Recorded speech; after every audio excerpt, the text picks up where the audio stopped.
Welcome to the Global News Podcast from the BBC. I'm Ankur Desai. As the Gulf continues to face retaliatory attacks from Iran, we look at how the region is reacting and how it could be reshaped from the conflict. With me to discuss this, I've got Barbara Plett-Usher, our correspondent in Doha. Tell us a bit about what's been happening in Qatar and across the region. Well, here in Qatar, since Saturday, when the attacks, the U.S.-Israeli attacks against Iran started, we have been hearing explosions periodically. Now, this is the Qataris using their air defense systems to intercept incoming missiles. And the same thing has been happening around the region. The Iranians have been firing drones and missiles at their Arab neighbors, essentially, hundreds of them. They had signaled that they would do so because there are U.S. military bases in all of these countries, bases or camps or sites of some kind. But as the conflict continued, that began to widen out a bit, and some civilian infrastructure has also been hit. Hotels, airports have been hit, residential buildings. The latest is that there have been a couple of drone attacks on energy infrastructure. So the major oil refinery in Saudi Arabia, and also the liquefied natural gas industry here in Qatar. And so this is creating an intensified crisis in the Gulf. And Barbara, what have you made of the collective reaction to what's been happening over the last few days? I can imagine a lot of shock, a lot of confusion, and I guess a lot of the countries, a lot of the states worried that they stand to lose a lot. Frankly, the Gulf countries had warned President Trump, the Trump administration, that this could come. They said, especially if there's an attack against Iran that looks like regime change, where the members of the system feel that they are being directly attacked, Iran could lash out. We could find ourselves in a situation where it is not only targeting U.S. military bases, but in effect, the economic pillars of the region. So this is what has transpired.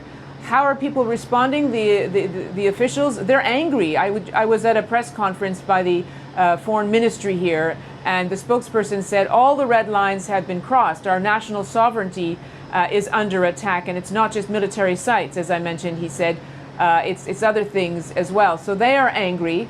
They have warned Iran collectively that it should stop what they call its treacherous attacks. Interestingly, the Gulf Cooperation Council, which is a group that brings together the 6 countries, met on Sunday to discuss a unified response. It was quite a strong response, really.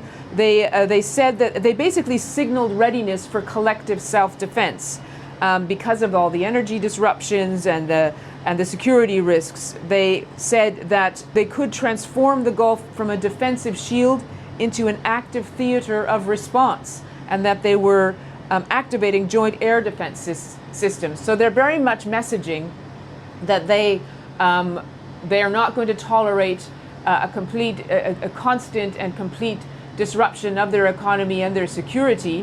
When they might respond, and if they do, is the open question. That is being discussed. All options are being discussed at the top levels, according to the officials here in the press conference.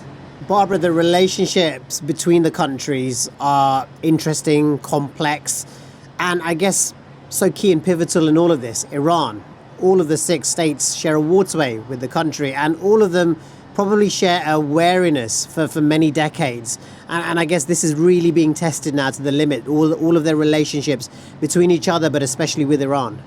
Yes, broadly speaking, the conservative monarchies, Arab monarchies of the Gulf, there's always been tensions between them and the revolutionary Shia system in Iran. And that has flared up in different ways over many years. And in some countries, you had better relations than others. The Saudis, for instance, were in essentially a proxy war with Iran in Yemen for many years. Very, very strong tensions. The Emiratis managed to be quite pragmatic, as some of the other countries involved.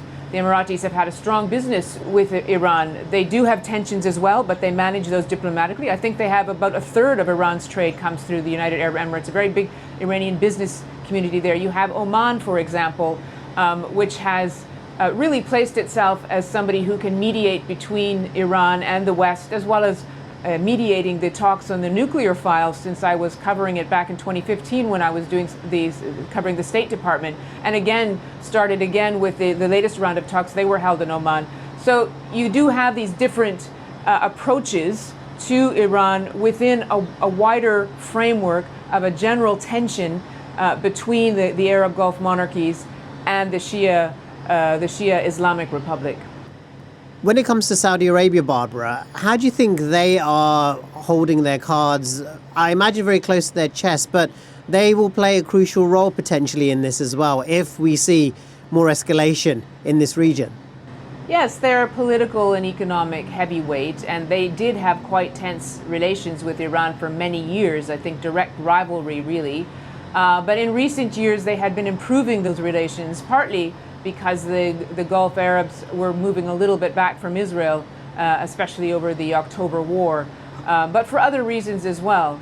So that had been a strategic move by the Saudis. They have been targeted to some degree, not as much as some of the other countries, but I mentioned the oil refinery that has been hit now. The U.S. Embassy was hit there. And the Saudis came out with a statement in which they said this blatant Iranian behavior, especially given the knowledge that we didn't allow our airspace or territory to be used to target Iran, will push the region toward further escalation. So that's an interesting response. The Saudis, before this conflict started, several times made very public that they were not allowing the U.S. to use its facilities to target Iran. And I think, again, the crux is going to be the economic impact of the Iranian strikes. If they go on for a long time, if things get much worse, then there will be pressure on the Gulf countries, including on Saudi Arabia, to respond. Bear in mind, though, that there is a limited number of munitions and weapons that the Iranians have. So it's a possibility that you might see over the next days the missile strikes at least begin to wane. You do have the drones, which are much cheaper and much easier to send out. They don't create much damage, but they can create disruption. So that's the other side of what the Iranians are doing. But I wonder, and I think many people are wondering whether the Gulf countries can wait this out until the Iranians deplete their weapons stock. Could there be a realignment and a real resetting of this region now off the back of what we've seen over the last few days? That is certainly something that could happen, or is something that people are watching to see how things will shape out. What we understand is that the strategy of the Iranian regime, which they've been planning since the war in June, the 12-day war. Since then, they were thinking about what to do if those strikes should come back, if the Americans and the Israelis would come back and have another go. And their strategy was, if it is going to be regime change, then we will try to cause as much chaos and economic disruption in the region as possible. And that will then result, they hoped, in raising the stakes for their Arab neighbors, who would then put a lot of pressure on the U.S. to stop the strike. So in other words, create a lot of pain, and then maybe this will be put enough pressure in different places to stop the strikes. There is a risk that backfires, and I think that's what we're looking at now. We're watching now to see if that is the case, because targeting the economy of the region is really existential, obviously, for these Arab states,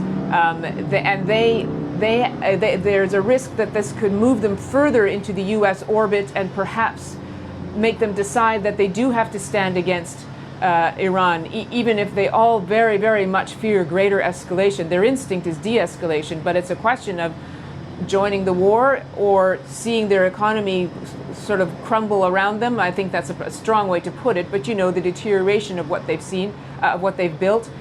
Would they then make that calculation? That's hearkening back to the statement by the Gulf Cooperation Council, which suggested some sort of unified action.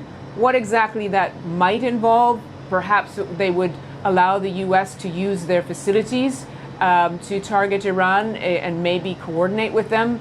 They had refused to let the U.S. attack Iran from the bases that are on their territory, sending this message very clearly before the war that this wasn't their war. They weren't involved. They had tried to stop it. But if the Iranians are involving them, then there is a risk that they may become involved, and they may do so on the other side. Barbara, thank you so much for your time. Barbara Plett-Usher there, reporting from Doha. Thanks very much for watching. If you're interested in world stories like this, do check out our Global News podcast. You can download that from wherever you get your podcasts from. Do like and subscribe to our YouTube channel, and do leave a comment below if there are any stories you'd like us to cover in the future. Thank you so much for your time.